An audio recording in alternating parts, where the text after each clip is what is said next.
चलो अब हम शुरू करते हैं। कनेक्टिव टिश्यू, कनेक्टिव टिश्यू क्या होते हैं? टिश्यूज के बीच में एक कनेक्शन बनाए रखते हैं, ठीक है, इसलिए इन्हें कनेक्टिव टिश्यू कहते हैं, संयोजी ऊतक। अब जो ये कनेक्टिव टिश्यूज है ना, क्या काम करती हैं? ये आपस में जोड़े रखती हैं, ठीक है। और इसमें होता है मैट्रिक्स। क्या होता है? एक मीडियम होता है, उसी मीडियम में ये जो सेल्स होती हैं वो एम्बेडेड होती हैं, उन्हीं के अंदर वो मूव करती हैं, ठीक है। और ये जो मीडियम होगा उसे हम मैट्रिक्स कहते हैं। अब ये जो मैट्रिक्स है ये लिक्विड भी हो सकता है, मतलब फ्लूइड जैसा भी हो सकता है, सॉलिड जैसा भी हो सकता है, ठीक है, जेली जैसा भी हो सकता है, ठीक। अब जो हमारी मैट्रिक्स है वो कैसी है? उसका है ना विशिष्ट संयोजी ऊतक कार्य के अनुसार बदलती रहती है। मतलब जो स्पेशलाइज्ड कनेक्टिव टिश्यूज है ना, उनके काम के अकॉर्डिंग ये जो मैट्रिक्स है वो बदलती रहती है, उनकी प्रकृति चेंज होती रहती है। तो चलो हम शुरू करते हैं अब कनेक्टिव टिश्यूज के टाइप्स पढ़ना। तो पहला है ब्लड। क्या है? ब्लड। ब्लड में जो मैट्रिक्स होता है वो होता है प्लाज्मा, ठीक, वो फ्लूइड जैसा होता है प्लाज्मा। प्लाज्मा के अंदर क्या होता है? प्रोटीन होता है, सॉल्ट होता है, हॉर्मोन्स होते हैं, ठीक है। अब ये क्या होता है? एक येलो कलर का फ्लूइड है जिसके अंदर हमारी ब्लड सेल्स होती हैं, ठीक। ब्लड सेल्स कौन कौन सी? Red blood cells, white blood cells, platelets होती हैं, ठीक। उसी मीडियम में, उसी प्लाज्मा के मीडियम में वो मूव करती हैं। और ब्लड का काम क्या है? गैस को या फिर डाइजेस्टेड फूड को या फिर हार्मोन को, इन सारी चीज़ों के ट्रांसपोर्टेशन के लिए ब्लड का यूज होता है, ठीक है। अब दिखती कैसी हैं? देखो ये है हमारी क्या? ब्लड, हमारा कनेक्टिव टिश्यू, हमारा ब्लड कनेक्टिव टिश्यू। देखो ये जो येलो पार्ट है ना, ये जो रीजन है, ये येलो येलो, ये है प्लाज्मा। अब प्लाज्मा के अंदर क्या देख रहे हैं हम? आरबीसीज है, मतलब रेड ब्लड सेल, लाल रक्त कोशिका, वाइट ब्लड सेल है ना, श्वेत रक्त कोशिका, प्लेटलेट्स हैं, ये देखो पट्टिका, ठीक है।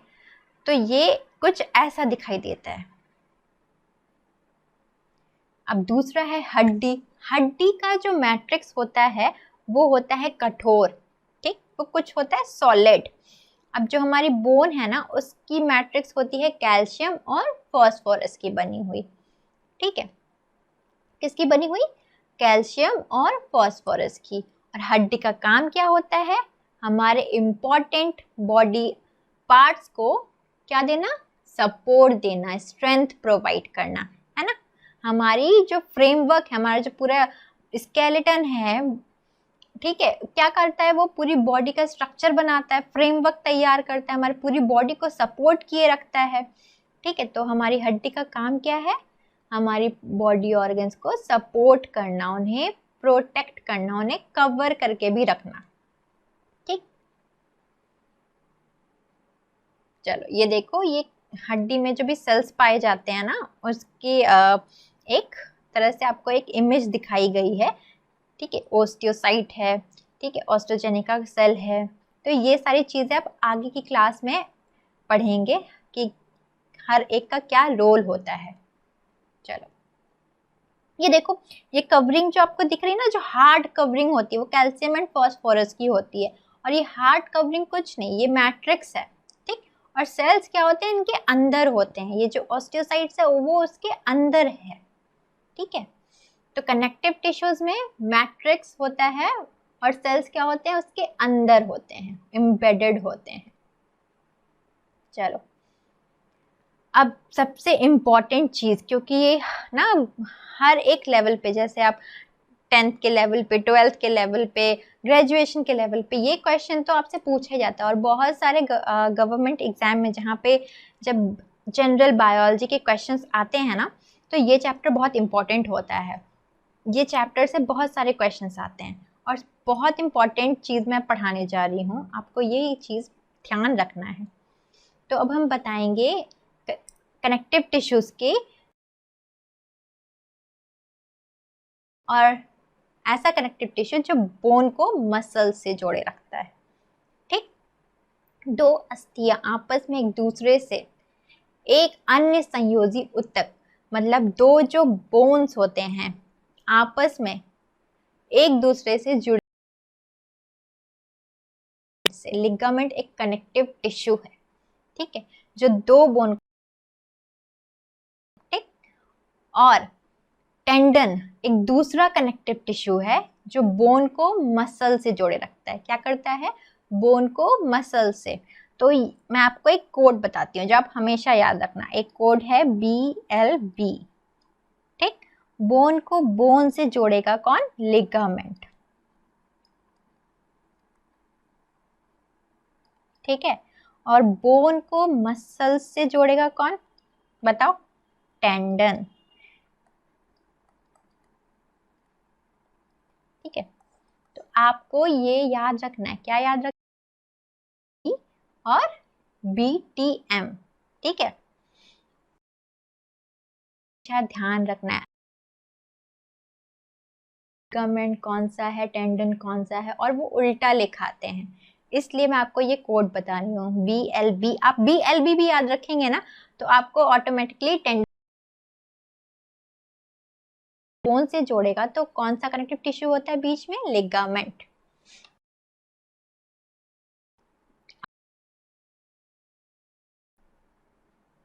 कैसे दिख रही है? देखो, ये जो टेंडन है, जो लिगामेंट है, बेसिकली इसका क्या है? ये जो लचीलापन प्रोवाइड करती है। क्या करती है? लचीलापन और मजबूती देती है ये बोन्स को, ठीक है। और जो हमारी टेंडन होती है, टेंडन जो होती है वो काफी मजबूत होती है और उसमें थोड़ा लिमिटेड ही फ्लेक्सिबिलिटी, ये थोड़ा रेशेदार वाली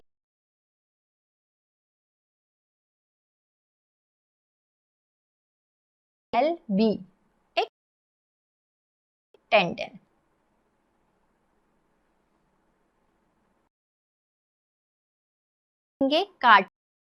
कार्टिलेज एक अलग टाइप का कनेक्टिव टिश्यू।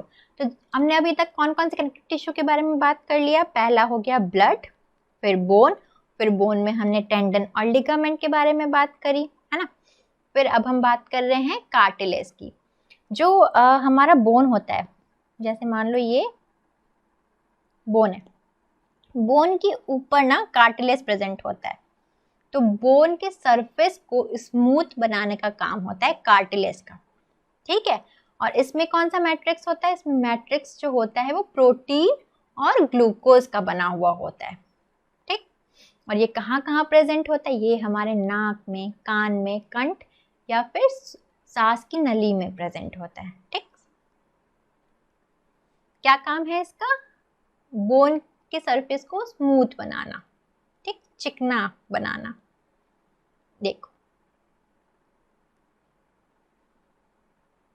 अब हम बात करेंगे एरियोलर टिश्यूज की, ठीक।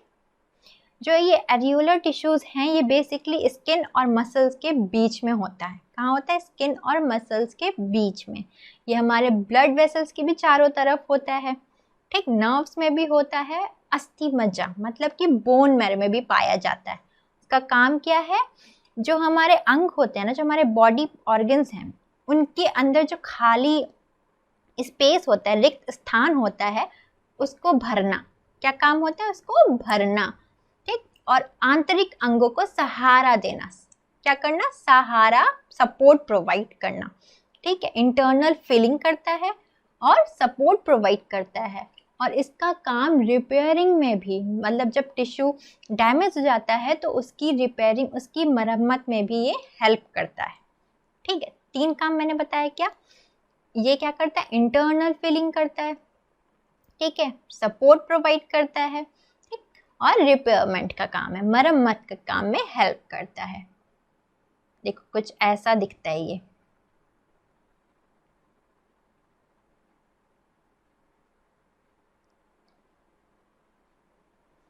जो हमारी फैट टिश्यूज हैं, एडिपोज टिश्यूज, ठीक है, वो कहाँ होती है? वो नीचे आंतरिक अंगों के बीच में पाया जाता है। मतलब जब स्किन होता है ना, स्किन और जो हमारा इंटरनल ऑर्गन है उसके बीच में ये एडिपोज टिश्यूज होते हैं, ठीक। और इनका शेप ना गोल होता है। इसके अंदर फैट ग्लोब्यूल्स होते हैं, भरे हुए होते हैं, फैट ग्लोब्यूल, ठीक। और इसी फैट के भरे होने की वजह से ये क्या है, इंसुलेटर की तरह काम करता है। किसकी तरह? इंसुलेटर की तरह काम करता है। किसकी वजह से? फैट की स्टोरेज की वजह से, ठीक। और मैंने बताया था काफी पहले कि इसकी जो न्यूक्लियस होती है ना वो पेरिफेरी पे, मतलब एक तरफ होती है, कुछ ऐसा होता है इसका न्यूक्लियस, एक तरफ,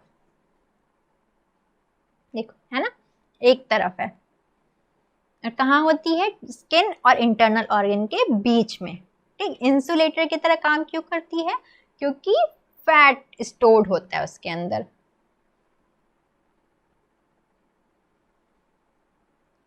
अब हम बात करेंगे किसकी? अब हम बात करेंगे आगे क्या है, हमें मस्कुलर टिश्यूज के बारे में बात करना है। अब जो हमारा मस्कुलर टिश्यू है उसका बेसिक काम क्या है? मूवमेंट का। किसका काम है? मूवमेंट का। हमारी जो मसल्स कॉन्ट्रैक्ट और रिलैक्स होती है ना, तो ये मस्कुलर टिश्यूज की वजह से होती है। एक इसके अंदर कॉन्ट्रैक्टाइल प्रोटीन होता है जिसकी वजह से कॉन्ट्रैक्शन होता है। तो हमारी जो ये मस्कुलर टिश्यूज हैं वो 3 तरीके की होती है, स्केलेटन, स्मूथ मसल और कार्डियक मसल, ठीक है। तो हम हर एक के बारे में अच्छे से पढ़ेंगे कि कौन सा मसल कहाँ पे पाया जाता है, ठीक। ये देखो, ये एक स्मूथ मसल है जो कैसा दिख रहा है, कुछ स्पिंडल जैसा। कैसा? स्पिंडल जैसा, कुछ ऐसा है ना, कुछ ऐसा दिख रहा है, ठीक।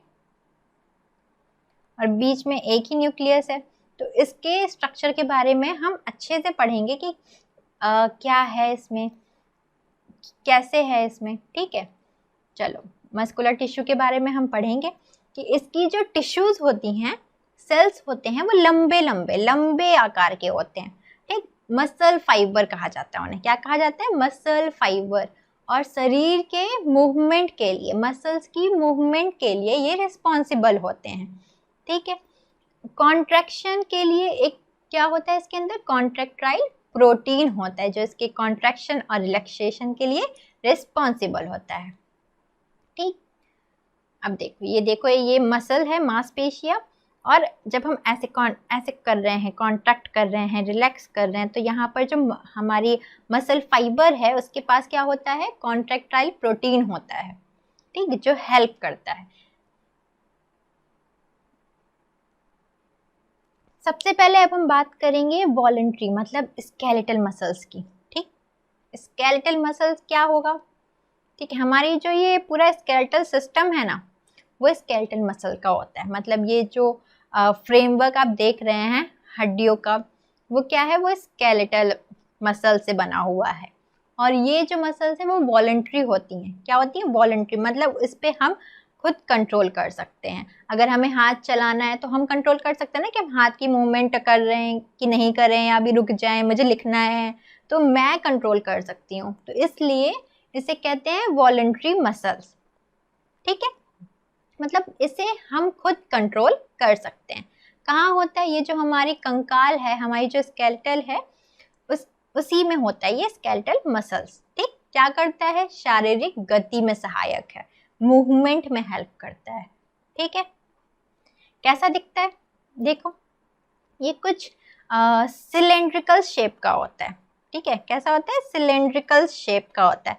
और जब आप इसको माइक्रोस्कोप में देखेंगे ना, तो ऐसा उसके बीच बीच में ना छोटी छोटी लाइंस होती हैं, ऐसे धारीदार होता है, ऐसे धारीदार। तो इसको क्या कहते हैं? स्ट्राइटेड कहते हैं, स्ट्राइटेड मसल्स, ठीक। रेखांकित, स्ट्राइटेड कहते हैं, रेखांकित, रेखित होती हैं, क्योंकि इस पर लाइंस दिख रहे होते हैं ऐसे ऐसे। चलो देखो, कुछ ऐसा है ना, सिलेंड्रिकल शेप है, और आपको विजिबल होगा, अब दिख रहा होगा रेखाएं कैसी दिखाई दे रही हैं। तो जब आप माइक्रोस्कोप में दिखेंगे ना, तो काफी अच्छे से ये विजिबल होता है। तीसरी चीज कि ये मल्टी न्यूक्लिएट होता है। मतलब आपको क्या दिख रहा है कि ढेर सारे न्यूक्लियस दिख रहे हैं ना एक जगह पर, तो ये मल्टी न्यूक्लिएट है, ठीक। क्या है? ये मल्टी न्यूक्लिएट है, स्ट्राइटेड है मतलब रेखांकित है, और सिलेंड्रिकल शेप का है, ठीक है। किस में हेल्प करता है? ये मूवमेंट में हेल्प करता है। कहाँ होता है? स्केलेटल में। कहाँ होता है? हमारी कंकाल में, ठीक है। अब दूसरा है कार्डियक मसल, हमारे हार्ट में प्रेजेंट होता है, हमारे हार्ट में, हमारे दिल में जो प्रेजेंट होता है उसे कहते हैं हम कार्डियक मसल। और ये जो है ये आपका इनवॉलेंट्री है, उसकी मूवमेंट हम नहीं कंट्रोल कर सकते, ठीक है। ऐसा तो नहीं है कि मैं बोलूँगी कि